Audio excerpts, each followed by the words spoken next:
Hey, Josh. This is him? Hey, this is John Kevill from Warbringer here, calling for the interview. Oh, yes. How's it going?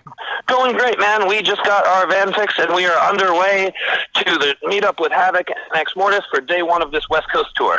Oh, awesome. Well, perfect timing to be able to talk to you about the brand new album and the tour that's just about to begin. Yeah, absolutely. I'm really excited about it, and I think this tour represents kind of a coming of age for the new wave of thrash metal, where now I think all these bands are not just playing thrash metal in the way that we all want to hear it played, but doing so at the highest and most professional level in a way that not only can give the old bands a run for their money, but in many ways blatantly surpass them. That's what I feel like. And I think you guys absolutely did it with Woe to the Vanquished. I mean, I've been a huge Warbringer fan since the beginning, but I honestly think that you guys have made your absolutely best album to date.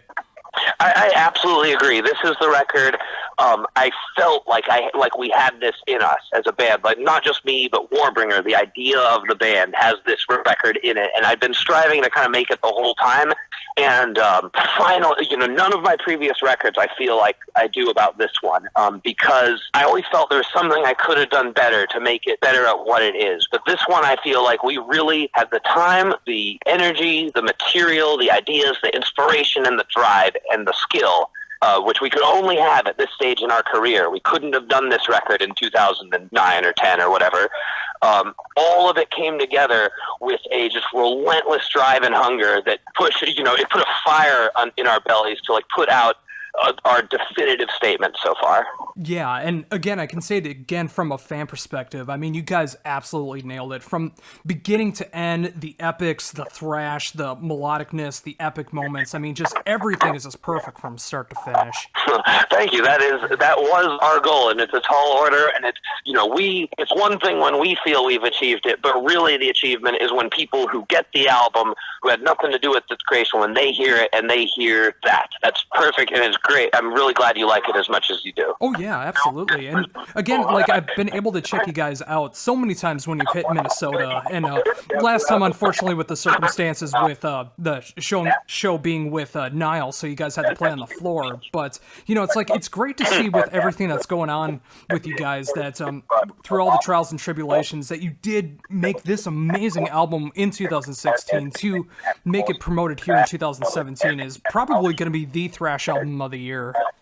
We're going to try. I mean, we got competition this year, and I'm glad to say it. This isn't something I'm unhappy about. I'm so happy to see that I think the best records that came out this year in the genre of thrash metal are new names. I think the new, the recent Vector, the new Power Trip, the new Havoc, these are all great records that can stand in many ways head and shoulders over the new Metallica or the new Megadeth. I think, in fact, as a listener, I'm barely interested in those releases, whereas a listener, I find something new and exciting in all of these new generation thrash releases. And I think finally, this is the first time we can say that, where the new generation of thrash is making better records than the old one. And so I think we need to rethink our whole perception of quote-unquote retro thrash, because the whole thing's grown up and now making serious records that just can't be ignored, the sheer quality of them. And I'm glad to be a part of this, and I'm glad that it is such a wave going on now, because it could show a return in the broader metal scene to what I really think metal should be.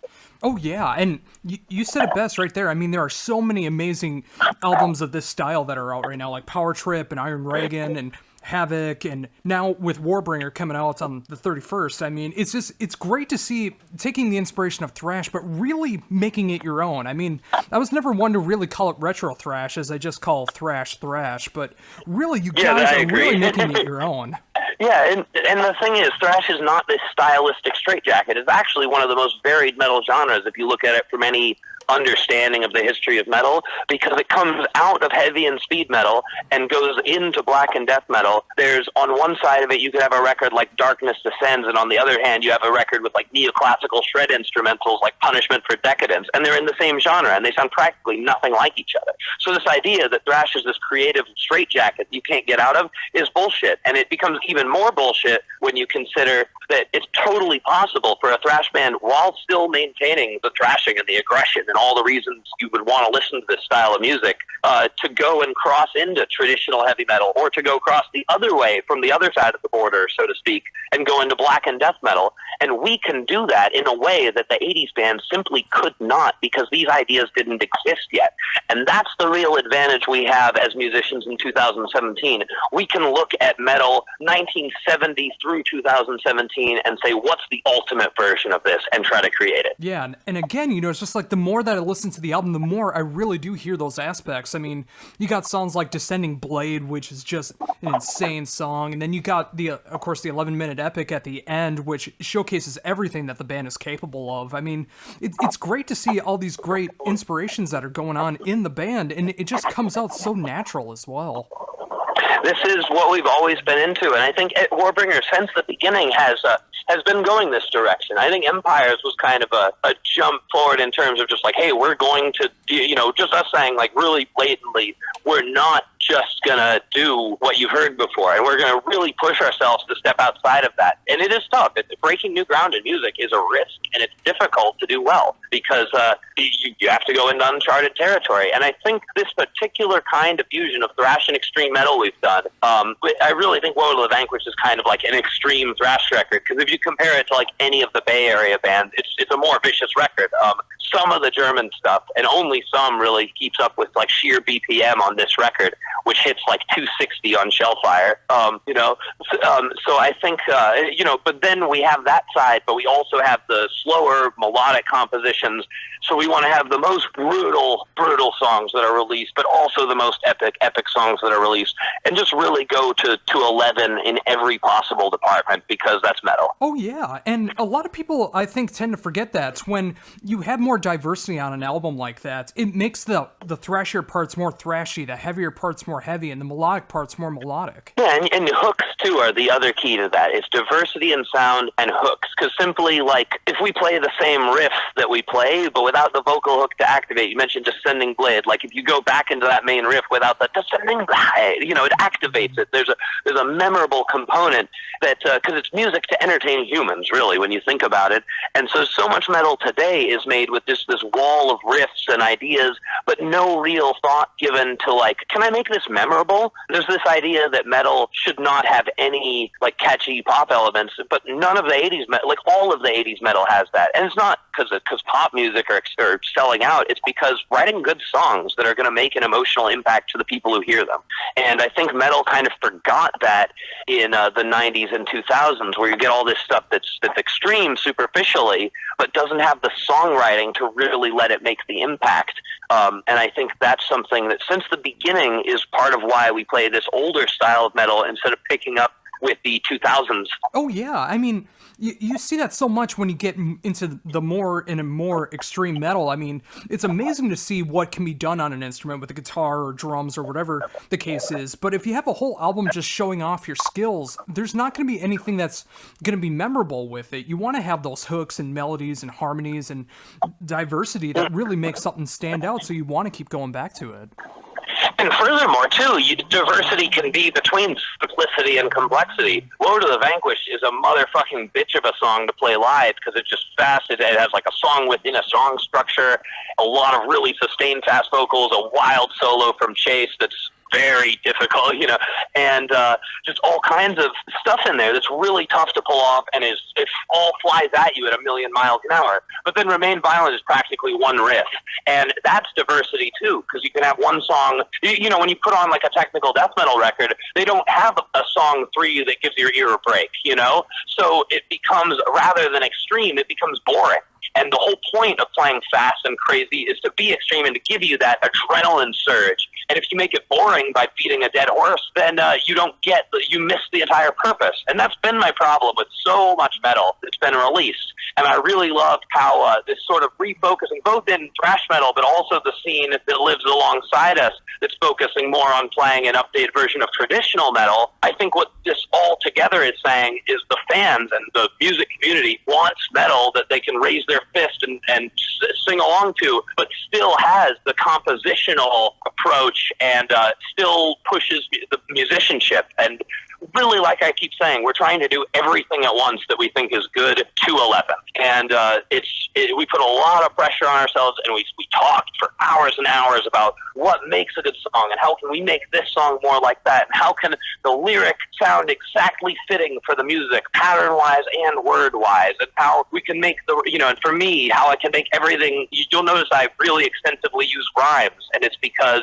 if the vocals rhyme and you can hear every word, that gives you an anchor for your ear when you haven't necessarily picked up on like the crazy fast riff going on underneath. And that anchor will help draw you into the crazy fast riff. And now it's not just a blur of noise. You really hear the music that is there. And I think songwriting is so powerful and so often ignored, and because it's not enough to be extreme. Extremity and heaviness comes from songwriting. Oh yeah, without question. And again, it's like with that approach, I mean, when you really have those hooks and melodies and harmonies and stuff, just like you were talking about, I mean, it makes each part stand out and it makes it memorable, so you do want to keep going back to it. And that's why I keep doing that with the new album, because there's so many moments that I just want to go back and hear those parts, whether it's insanely technical or just like super fast or just those epic melodic moments. I mean, it just has everything that I'm looking for, and it makes me want to keep going back to it. Or we just have to stop with the stuff where it like drops into halftime and we chug on E. We'll do that out of something really busy and fast, and it makes it dynamic, and it makes more complete as music. They'll also say that despite the emphasis on hooks, we also emphasize keeping it really, really, really hard. So we want it to be catchier than the next record you hear, but also twice as brutal. And there's no clean, for hooks, there's no clean vocals whatsoever. I scream my head off throughout the whole record, but I do it in a way that you can hear every single word. And I think that makes it so much more vicious than just an unintelligible, like, grunt. No, we're talking about a human voice that's just absolutely furious and about things that you, the listener, are probably furious about too. And I think that gives it that emotional weight and power that ties in and goes with the power of these big-ass sounding riffs. Oh, yeah, and I was just about to mention that as well. I mean, the more that I listened to the album, I didn't get a chance to see the lyrics with the promo, but I did get to decipher them with more and more listens, and it's really hard to disagree with anything that you're talking about. I mean, there's so much anger in the world right now, and you definitely captured it. And I'm doing it too. It's funny because the Havoc record that came out today, or a few days ago, is very much a perspective on these same issues. Like Dave and I, we're friends. We talk about this stuff actually. And he's got his way of writing about it, which is very much like present day direct approach to telling, saying what's up. Whereas my approach is much more like historical and allegorical, but I'm fundamentally talking about the same kind of issues. And it's so cool that not only do we have a scene of musicians who are making great works musically, but collectively this scene of musicians is trying to say something. It's not just we're saying like, Devil's Night of the Beast of the Chains of the Death, or these lyrics from a can that you hear so often. And, there's real ideas being brought forth here that often metal is seen as this genre for real-life Beavis and Buttheads, but in fact it's the most intellectually challenging genre of the 20th century, perhaps this side of prog rock, Oh yeah, I mean, I've always heard it resembled as metal being classical music just amplified. I mean, when you hear that with the music and the ideas and the structures that are going on, and of course with the lyrical content as well, I mean, it's absolutely intelligent, and it hits on so many levels.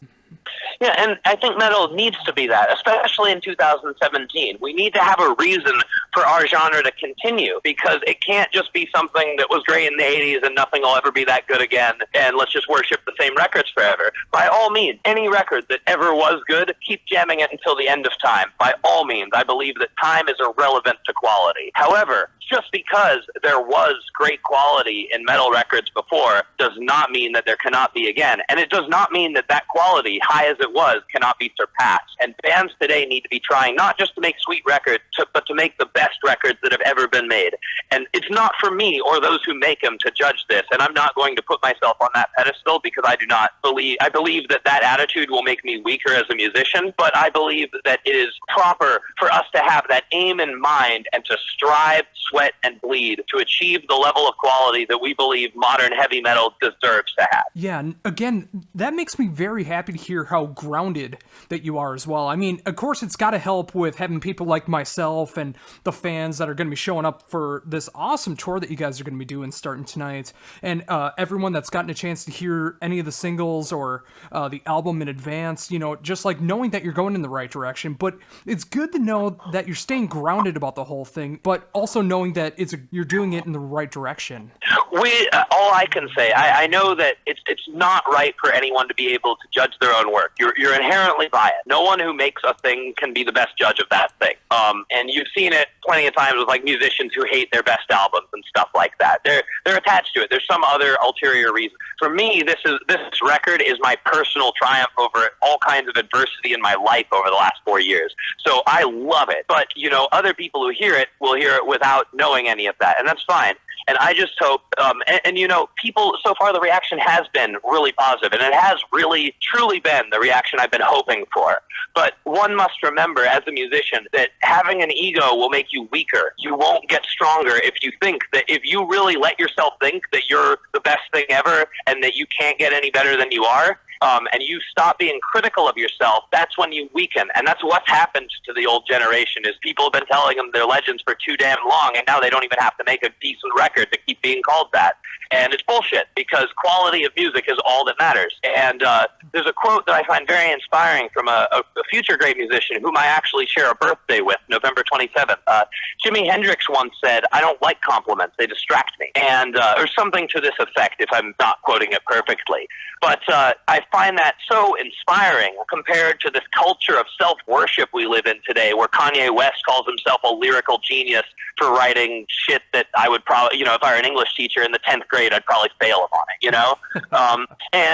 So this kind of cult of self-worship in our society not only is stupid and vain and narcissistic, it makes us weaker. It prevents us from reaching our potential because we settle before we reach it. We tell ourselves we're awesome when we're not even yet. And if someone contradicts us, we call them a hater because maybe they had some legitimate criticism of something we could have done better or different. And this idea of subjective reality that you get to say, like, everything, you know, what's true or not. No, that's not true. No human's that important. We're all in this as part of a greater human struggle. And if you're a musician, you don't owe it to just yourself. You owe it to people that support you, to the world, to search within yourself and to wound yourself even to make it at the level that it needs to be done to justify your position where you are. And that's how I feel. And I feel a sense of hatred even when I hear things like Lars Ulrich saying, "I don't practice drums anymore." Well, shit, dude, you can't play the part of For One as well as a bunch of the double kick For One as well as a bunch of 16-year-olds I've heard in their garages who will never make a tenth the money you do. Don't you owe it to yourself and to the people to practice and to at least be better than the 16-year-olds whom you inspired? If you don't feel you do, if one doesn't feel that, I think they should get the fuck off the stage. And I don't care how many great records they made in the 80s. Oh, yeah. And, you know, again, I completely agree with that. And I'm glad to see that the spirit is still going on because, like you said, there are so many people that are so self-obsessed. And really, you just need to be the best that you can be and hope that your fans will appreciate what you do and inspire you to keep going, not to have this kind of ego that you'll be better than everybody else. You try to, it's a weird paradox, and it's a strange thing, like, to keep yourself in the mentality of on tour. Because here we're about to go play a show with other bands who are great musicians, I feel. And we, of course, want our show to be the best. But you don't get that by either glorifying yourself or by trying to tear down the others. Because the fact is, these are all bands that share a mission with us for heavy metal to be the force it once was, to make the same quality it once was. Whether it's as commercially successful or not is, we want it to be more, but it's not really even relevant to our true goal, which is just sheer musical quality. We want our names to go in the book, and for, when we're dead, I want it to be said, like, these guys made heavy metal the way it was supposed to be, and that's it. That's all I really want. And for me, the way it's supposed to be is a goddamn high standard, and for every other great record that gets made, the standard only raises. And it's such a challenge, and it's a real labor of love to try to keep that and to try to push myself beyond where I ever thought I could be as a musician. I have no musical background before this band. My own mother told me when I was a kid I could never sing. And so I don't know if you call this singing, but whatever I do, we've managed to make something of it, and I've managed to make something that I feel extremely proud of, because it's personal, and it's been over a decade of labor to get it where it is now. And now that I've made my favorite record, I just have to tell myself, if I let myself rest on my laurels here, this will be our best record. But if I go back and I criticize myself and I push myself and I sweat and bleed more to bring out the next level, maybe I can make a better one. Well, I can definitely say that a good way to stay humble is to, especially for anyone that's going to be going to these shows, is to pay attention to all three bands that are playing. I mean, Ex Mortis and Havoc are absolutely insane at what they do in their respective bands, and it's like, that's what I love about this kind of tour, is like, it's all three great heavy metal bands, but they're all in different styles like this, and it keeps you motivated. Absolutely, and it's so great to have. It sharpens you, because if you see other musicians who are really, truly pushing themselves, well, you can't, if you're really, truly pushing yourself, you won't sleep easy if you can say, like, this guy's doing a better job than I am at being a live performer, or something like that. I will hurt myself until I can feel, like, on stage, I will push myself to that, beyond my absolute limits, so that I can feel proud of my own performance. And not relative to someone else's, but just that I know I'm doing my absolute best, because I feel if I give the audience any less, I don't deserve to be on the stage. Yeah, and again, it makes me so happy to hear this kind of mentality, because the album absolutely warrants you playing your best. I mean, if you guys were to go out and make a mediocre show or tour or anything behind the promotion of this album, you would feel let down. But I want that live experience to be even better than the album. Yeah, well, the record, we're able to hit a level of, like, sheer clarity and sound quality that a live performance has a hard time catching up to, but we try to get as damn close as we can, and just to play it extremely tight, to the speed as well. That's one thing we started doing, is our live performance now, we are matching the album speed. So Shellfire will be 260 BPM when you hear it live, and that's not easy for us, but we're doing that because we want to ensure that the record that you just heard, that we believe in so much, that's what you get from us live, and that we're not cutting any corners, so we don't allow ourselves to. And this mentality has been throughout the band this entire record cycle, and so some of what changed us is the thinking and the way we approach our music, and the mentality, having this attitude of not even of trying to get reward, but almost as if what we're trying to do is just give as much as we can. That changes it. And when and that, in my opinion, is the pure essence of being an artist and of being a musician. And I want to, there's this quote, "Be the change you want to see." I believe heavy metal once really embodied this idea, and I want it to do it again. And so what do I have to do? I have to do it, and or I can't complain. So that's what I've really been putting my heart and soul into. And you'll never see Warbringer charge you to get a photo or autograph, ever, ever, ever.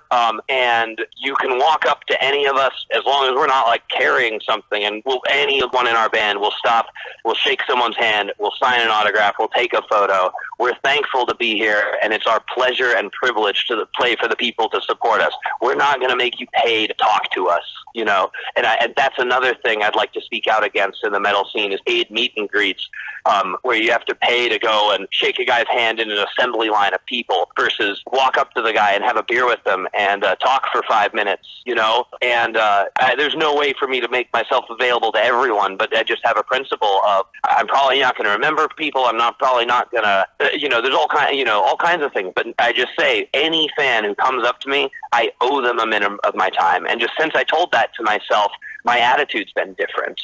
And I think it brings out stronger music, stronger performance, and just a stronger metal scene. Yeah, without question. I mean, it's great to have those morals and ethics. I mean, there are so many bands out there who do those meet and greets, and even one step further, they'll charge you so many hundreds of dollars extra, and you have to buy a ticket separately as well just to be able to meet them and enjoy the show. Whereas, like, bands like you, where you can show how appreciative you are of every single person coming to the show, that you want to talk to them, you want to shake their hands, you want to take pictures, autographs, all that great stuff. I mean, it's great to still see that, because that's definitely needed.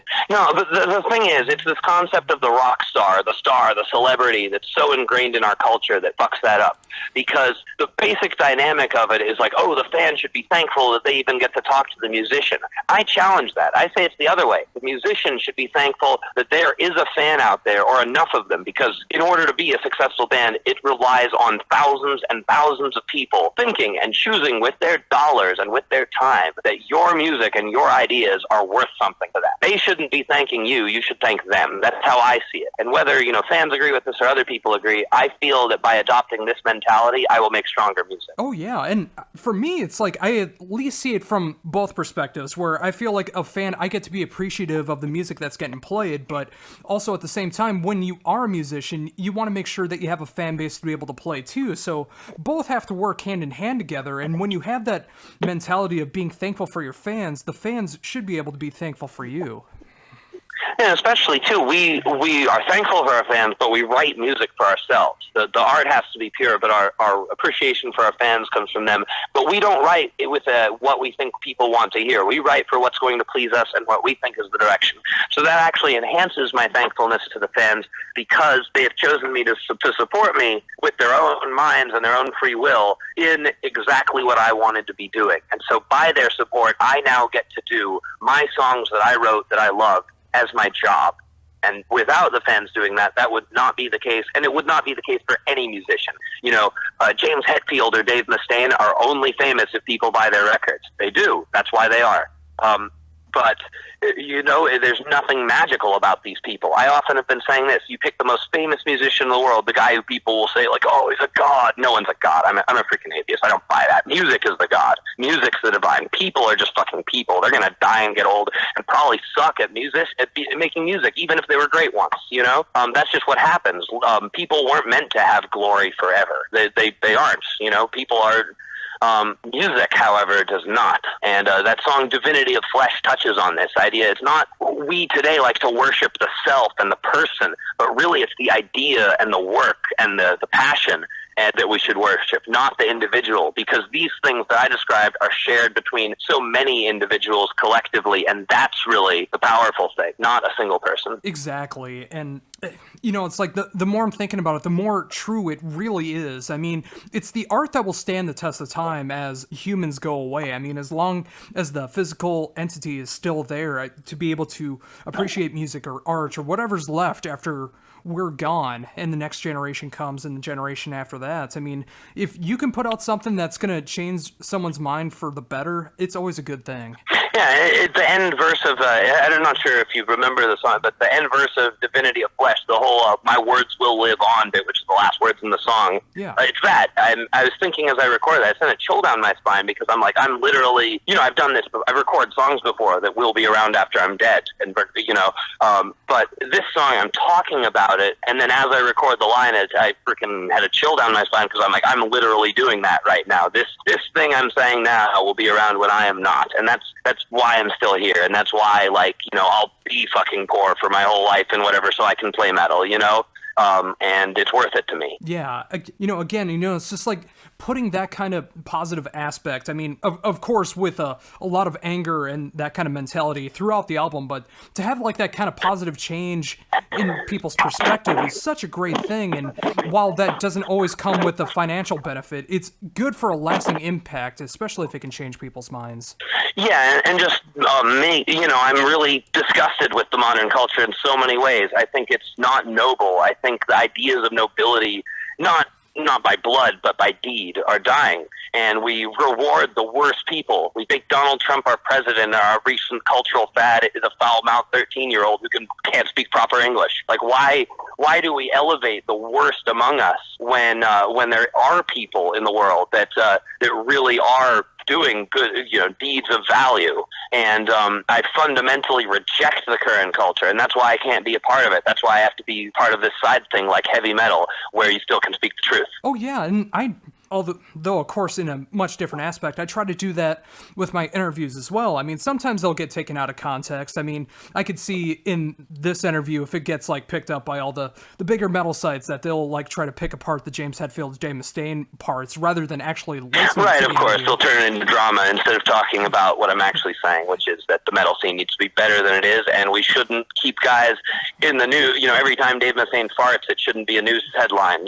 Fuck, I haven't really loved a record they've made since, 92, personally, so what do I care? Oh, yeah, I mean, and again, it's like, it's funny when that does happen, because, I don't think that ever has any real bearings of what's being talked about as well. Like, in this interview, it's like, we're talking about some real shit that's going on, but it can easily be taken out of context, and that is happening with the sensationalism of media today. Oh, it's true as well. And furthermore, I really believe this because I'm studying history, and it's, events in time are not simple. You can't communicate what happened in, anything important, within a 4-second soundbite that you can post in a meme on social media. But that's the way people communicate, and that's the depth of that we limit ourselves to in these communications. And you wonder then why people are able to say stupid stuff like, oh yeah, Obama's wiretapping Trump Tower. That's obviously not true. And why that can fly. And it's because we have thrown aside the concept of objective reality, that you can't just say whatever the fuck you feel because you might be wrong and then you would suck and be an idiot.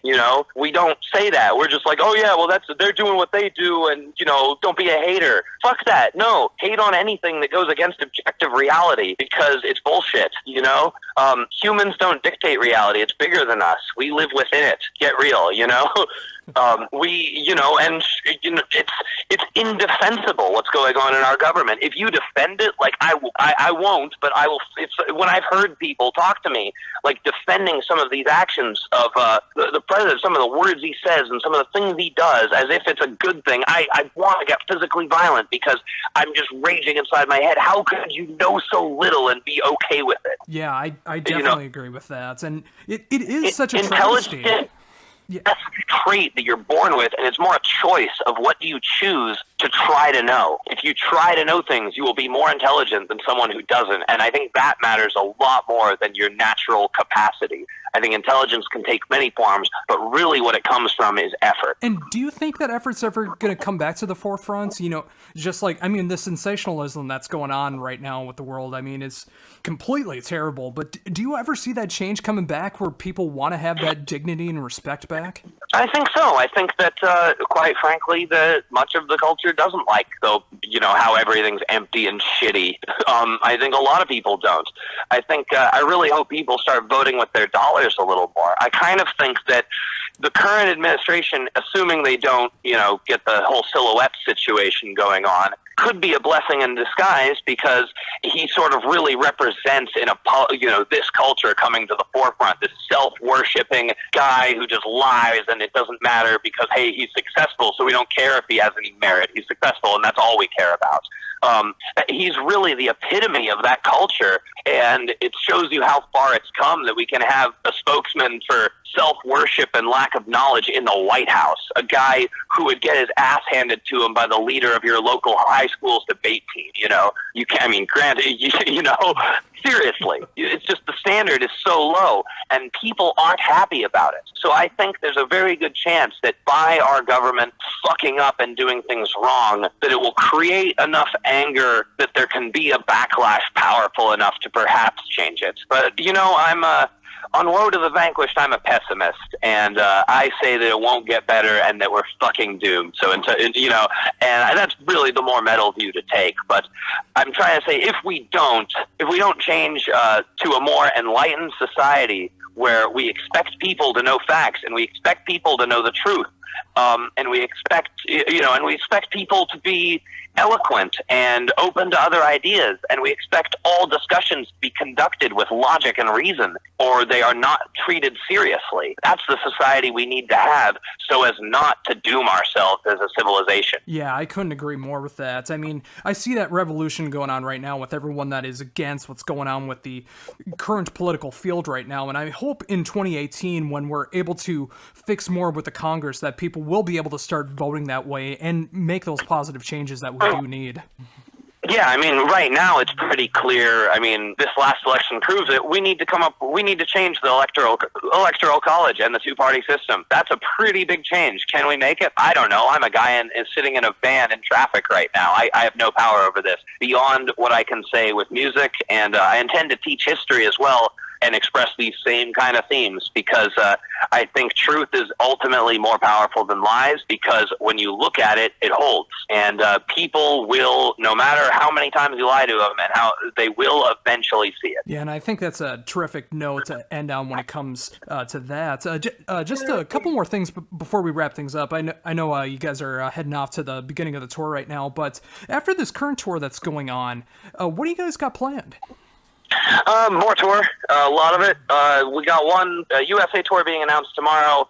That'll be in May and June. We have a Euro Festival run where a few dates are already announced, and we're putting together the rest that should be announced in a month or so. We also have a European tour that follows this West Coast run with Havoc and Ex Mortis, as well as French tech death band Gorod, who, interestingly, apparently for this tour, are cranking out a thrash EP, which is kind of cool.